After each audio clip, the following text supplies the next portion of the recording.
So, everybody good? Yes. Kind of hard not to be, is it? When you hear something like that. So, this month, we've just had 4 months. Love only, forgive everything, remember who you are. And this month, which is Do It Now. And this really is the last Sunday of Do It Now. Next Sunday will be a special service.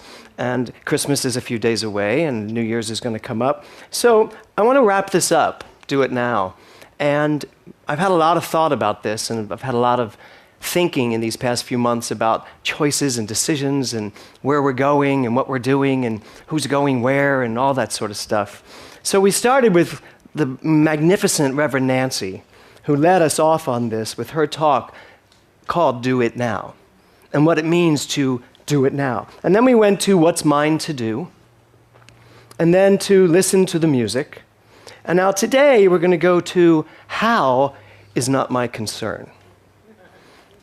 So let me explain these all. Do it now.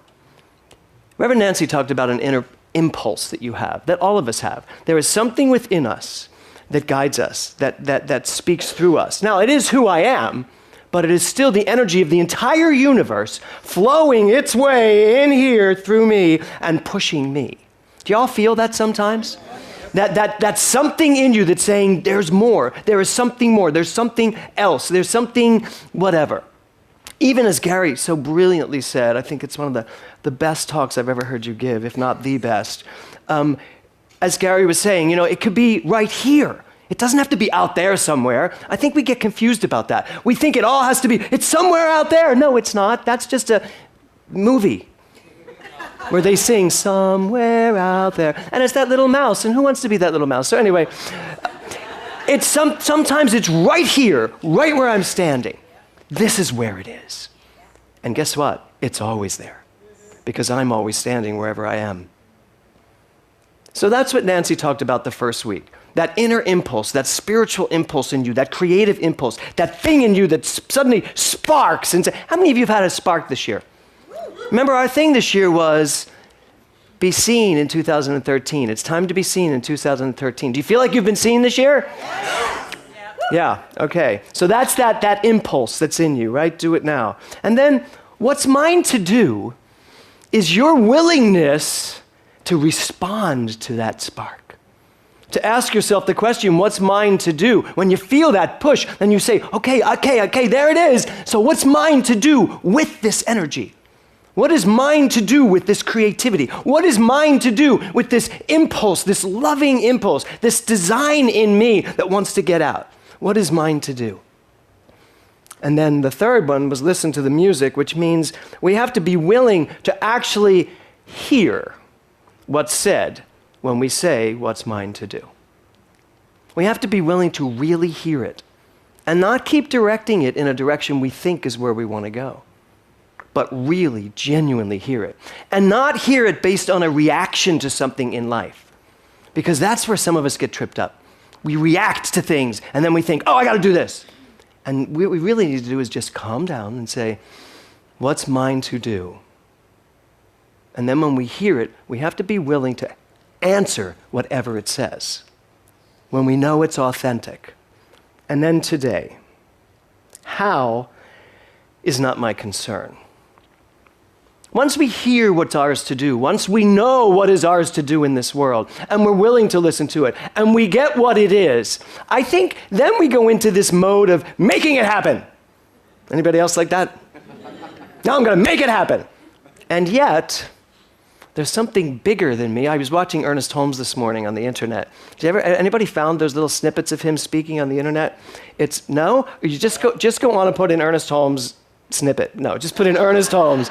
And you'll see these little videos. And he just stood there, and it was so fascinating. He just stood there and he said, he's holding onto the desk, and he's like, there is a power for good in the universe bigger than you that you can use. And then he said, that master teacher said, it is done unto you as you believe. What do you think he was talking about? And when he said it, just like that sort of, I was like blown away all over again. I was like, oh my God. It is done unto me as I believe. And this power for good in the universe is mine to use. Now, of course, what we finally come to realize, and he came to realize at the later part of his life, is it's not just mine to use, it's who I am. And when I get that, then I can actually get out of the way and let how not be my concern. I don't have to know how to do something. I just have to have the faith. And there's that word, isn't there? I just have to have the faith that when I say, and so it is, everything necessary for that to happen comes into perfect play. Now, I just want to ask you this morning, how often when you say, and so it is, do you go back to make sure you have your ducks in a row? Or as Oscar likes to say, your ducks in a line. How often do we check ourselves? How often do we go back and check in to see, when I say, and so it is, do I really mean it? So, faith is what I want to talk about here this morning. And I went to the acronym for faith, and I thought, how many are there? So I picked the ones I liked. And here's the first one. It's very Christian. Forsaking all, I trust him. Faith. Forsaking all, I trust him. I get that. I get that. How many people in this universe do you think put all of their faith in Jesus? Many, many, many, many people. Most of my family. And I know that we can have an issue with that sometimes in New Thought churches, but we have to stop having an issue with that. Because it's just the next step. Someone's putting their faith in Jesus because they understand Jesus to be God. Just the next step from that is that Jesus didn't need someone in the middle. But it's still a brilliant, brilliant indication of faith. Forsaking all, I trust him. I like the next one. Fear ain't in the house. Now you go in. F-A-I-T-H. Fear ain't in the house. Beyonce wrote that. Because here's the deal about faith. Fear is what usually gets in the way of faith. Fear, by the way, is usually what gets in the way of anything you're trying to do now. When you get through all of those 4 parts of this month, and you get to do it now, just the idea of do it now, and you get to how is not my concern, the only way how cannot be your concern is if you don't have any fear. That you do not fear that it's going to go wrong. How can it go wrong? It can't go wrong. You may be able to get in there and muck it up and take it on a long, divergent road, but it's going to always get where it's going to get. So the next one is, I like this one, full assurance in the heart. Faith, full assurance in the heart. And then the one that I landed on, which I really loved, especially considering the book I just taught, forwarding all issues to heaven. F-A-I-T-H. Forwarding all issues to heaven. You know, we just did Eben Alexander's book, Proof of Heaven. Understanding, of course, that heaven is a state of mind. So, forwarding all issues to heaven. Heaven for us means the highest level of consciousness. The highest level of consciousness. It's so funny, Connie Milner said to me this morning, she said, have you ever found in life that some people's God is really deep? Think about this. Sometimes people show up and their God is really deep, really difficult to find, really down there somewhere lurking. And the problem we usually find ourselves getting into is that we go down there to find it. Now we're down there, trying to find God, looking for God in all the wrong places. Thank you. When all we ever really need to do is lift our consciousness to heaven. Highest level of consciousness is heaven. And you know where that is? It's that place where we love only, forgive everything, and remember who we are. And when that vision statement came to me, I had no idea what it was really going to do to me in these last 6 months or however long it's been, maybe a year. Has it been a year? It is the most provocative, thought-provoking, and sometimes the most challenging thing in the world to do. To love only, in the face of everything, and to forgive everything, no matter how personal it may seem. And to remember who you are at all times, and to remember who everybody else is at all times. To me, that's really what heaven is, because I have had glimpses of when that happens. I have had the glimpse, I have had the vision of when I really live there in that love only, forgiving everything and remembering who I am. And when I'm really there, I feel like I am in heaven. And all it is a state of consciousness. All it is taking your mind and using it in a different way. It doesn't change anything, does it? It just changes your relationship to it. You know, it's not about what you know. It's about what you believe. It is not about what you have. It's about what you have faith in. So I have a question for you this morning. What do you have faith in? What do you have absolute faith in? Driving Nora to school the other day, she was on her way to take a religion test at her Catholic school. And she said to me, she said, "Dad, could you help me with some of these religion questions?" And I thought, oh my God. I said, "Sure. Which one's giving you trouble?" And she said, "Well, here's the big question." She said, and I think I know the answer. She said, "But one of the questions they ask us on this test is, what is the most important holiday in the Catholic Church?" And I said, "Well, I know the answer to that." And she says, No, I know you're going to say Christmas." I said, "I was not going to say Christmas." I said, "Because I really know the answer to this." And she said, "But everybody says it's Christmas." And we've gotten into this whole discussion about it's Christmas. And I was like, "No, it's not Christmas. It's Easter, of course." I said, "Because Easter is about the resurrection.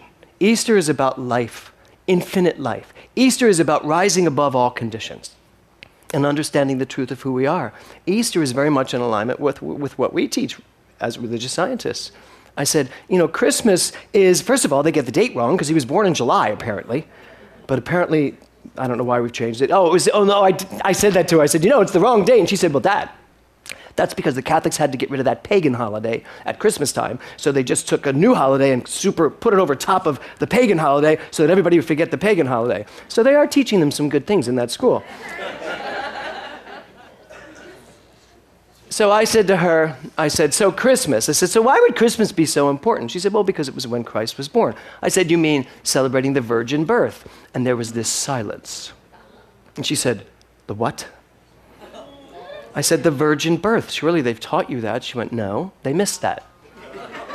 I said, "Aren't they teaching the virgin birth anymore in Catholic grade school, in Catholic middle school?" She said, "Well, I don't know, but I didn't hear anything about a virgin birth. What are you saying?" And I said, "Well, the Blessed Mother gave birth to Jesus without a husband, without a father, because it was the Immaculate Conception, which is another holiday. And I'm trying to explain this whole thing. And as I am explaining it, it is becoming more and more illogical to me. And as I'm explaining it, I'm like, oh my God, how do I do this without denigrating a religion? And finally I just said, "You know what, Nora? It is not," and this is like this long drive to her school in the morning. If she was someplace close, I could have cut that short really easy.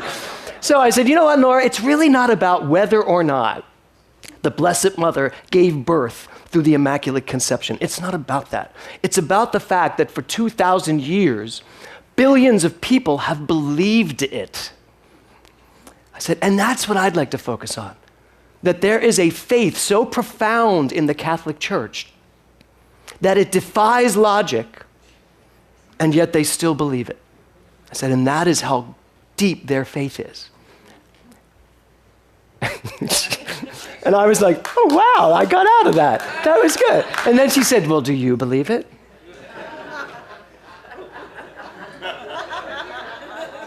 So,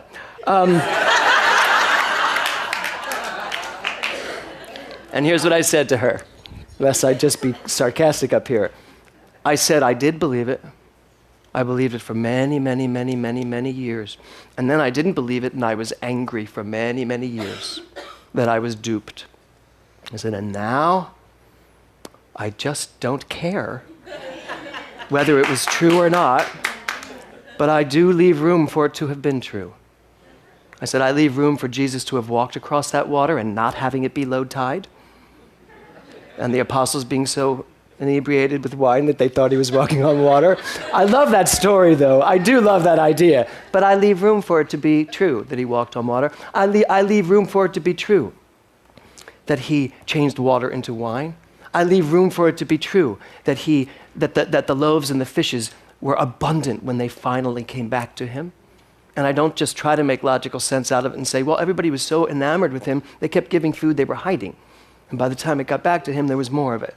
And people learned how to give. That's my logical mind, making sense out of all of this. But at Christmas time, the logic can go out a little bit, and the mystery can come in a little more. And I think it's important for us to understand that. And I did say to her, I said, the most important part of this for me, the whole thing, is faith. Understanding that there is a faith that we must have that defies logic, even in the face of scientific religiosity. There's still, no matter how you paint this, no matter how scientific you get, no matter how many classes you take in this center with me where I can explain it in a scientific way, no matter how many Bruce Lipton books we can read and really make scientific sense out of it all, it's still going to back itself into some form of us having to have faith, no matter how you look at it. And I believe that it's the faith part of this particular religion that needs some enhancement, so that we can move beyond all of the limitations we think we have. Because if we're going to believe it's done unto me as I believe, then I better get busy with the believing part and not so much the logical scientific part, although I'm very excited about that as well. Ernest Holmes said that faith is a mental attitude so inwardly embodied that the mind can no longer deny it. So, having so much faith as to know that how is not my concern. How many of you would like to know that how is not your concern? It's not. That's what I'm here to tell you today. It's not. It's not your concern, but the believing is. Because without the believing, you're going to look for the how. And you're going to think it's up to you to put it there.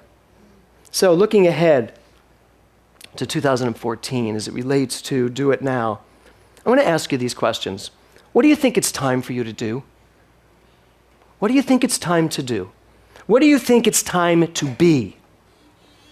What do you think it's time to give? And what do you think it's time for you finally to receive? And here's your answers from me. What's yours to do is to enjoy life. That's it. I was very privileged to teach a Troward class where I finally got it. I am only here to enjoy life. Nothing more. And whatever comes from that, awesome. So to do, enjoy life. To be happy. That's it. You don't have to be the savior. You don't have to be some amazing, CEO of some amazing company. You don't have to be some brilliant movie director. You just have to be happy doing those things. Because if you're not, then you kind of miss the boat. What do you have to give? Love. That's all you have to give. Nothing else at this time of presents and gifts. Love. That's it. And what do you have to receive? Absolutely everything that's available to you. And that's the rub. Because what's available to you, only you can answer in your life. But I'm here to tell you on a spiritual level, everything is available to you. Everything is available to you the minute you pick up faith and realize that if you keep your consciousness in heaven, everything is possible. Everything. And it's time that we woke up to this truth. It's time that we woke up to what Ernest Holmes said. So much embodiment of faith that our mind no longer denies anything. What if everything you forwarded was heard and answered exactly the way it was sent? If we're going to forward everything to heaven, what if you knowing it's forwarded there, what if everything that you forward there is answered and met? The universe says yes to whatever you send it. Yes? So what if 2014 was the year that you allowed your life to unfold perfectly? And I want to put an emphasis on the word allowed. That 2014 is the time for you to allow your life to unfold perfectly.